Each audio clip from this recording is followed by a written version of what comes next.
Hi everybody, my name is Destiny and I am the owner of Source Beauty Bar. I specialize in lash extensions and I also do editing, photography, brand design, and things of that nature. I've been doing lashes for maybe 4 years now and I just wanted to make this video just in case there's other girls out there like me who is a self-starter and wanting to start their own business. These are the steps that I took and this is my general experience starting my business.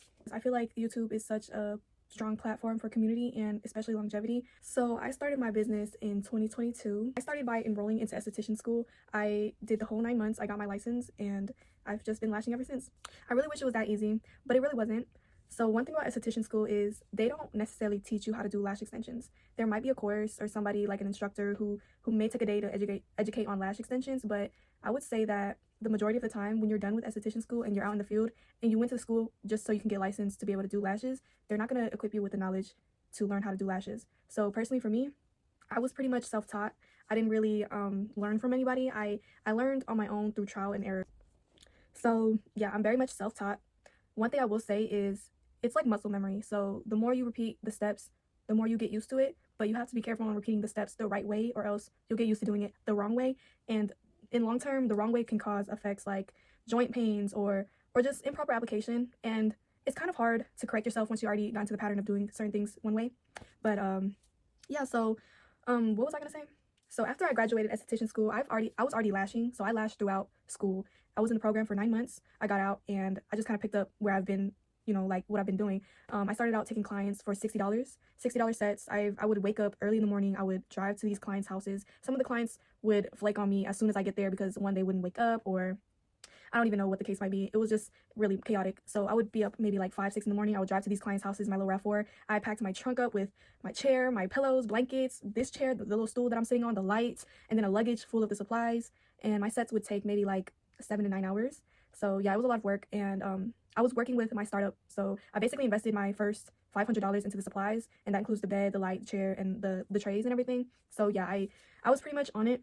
I was pretty determined, I would say, and I think the reason is because I was fired from my last job before I made this transition, but I take full accountability, and luckily I wouldn't have to be dealing with any of that anymore because now I do lashes full time. My business is generating close to $8,000 a month, so I am focused on scaling. I'm focused on just expanding past that. I hear a lot that the lash business has a cap and it's hard to grow, but I think that it's only as far as your mindset is. If you have a lack mindset on the business, then your business will only grow as far as your mind does. So that's just my take. Anyways, so after the first month of driving around to client's house and lashing in my cousin's apartment, living room, I was lashing in her living room, y'all. I decided to take a leap of faith and I rented out a storage unit. It was an extra space. I rented that out and I basically just turned the storage unit into a suite. And in Georgia, I'm based in Georgia, so you can't really do that. It's only for business inventory and such, but you can't actually work in there. But I worked in there and I did it anyways because why not? And I'm not advising y'all to do this because in no way, shape, or form am I saying this is good advice. I'm just speaking on how I started my business. What the steps that I took to get where I'm at today. This is everything raw and uncut. And now you may judge me. You may say, oh, like I could have went and did it this way or that way, but I honestly had no guidance. I didn't have a single handout. I didn't have a single word of advice. But eventually though, I did ask my dad for help. After the storage, I cleaned up, I moved out of that storage, and I asked my dad to rent me a room or help me rent a room in the nail salon that he worked at. And luckily enough, he spoke to the owner, Cindy. I love her. She's so kind. She was kind enough to let me work in the back of the nail salon. There was a couple suites in the back, so she let me have one of those, and I set up shop in the nail salon. And by then, my prices were probably, it went from 60, and then I jumped to, I kind of forget what my old prices were, but I remember I was doing volume sets for maybe like 110, 115 at the time. So starting at 115 for volume, and I think wet set or classic at 100. And that was when I made the transition to work full time, because before that though, while I was lashing the storage and lashing at the folks' houses and stuff, I was also working at Wings and Burger. Wings and Burger was my little side job or whatever. It was my little wing spot job. It was real chill. They paid me mediocre money, but it helped me out. I'm not gonna lie. So I quit that job. I also was working at my my beauty school, believe it or not.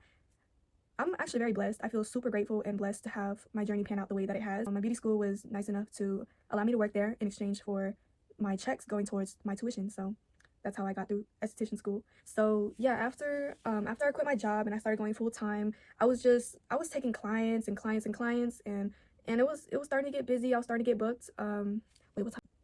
So So yeah, I was getting booked and everything was going smooth, and eventually I raised my prices again and I wanted to look for an expansion. So I eventually moved to this suite that I have now, and I found this suite by a miracle, honestly, because I wanted something decently priced and spacious and not too far away, and I found this suite. And I've just been here ever since, and I've raised my prices since. I've changed my marketing and I've changed my branding. I've always been kind of creative when I got into the lashing business, and I always wanted to incorporate my art into the styles that I created, and I doubled down on it, and now I'm creating more elaborate styles and mappings. So yeah, well, my client is here, so I'm gonna have to get back to you. I feel like I'm never good with outros, but anyways, y'all, if y'all like this type of content, follow me for more and subscribe. I'll see y'all in the next video. Bye!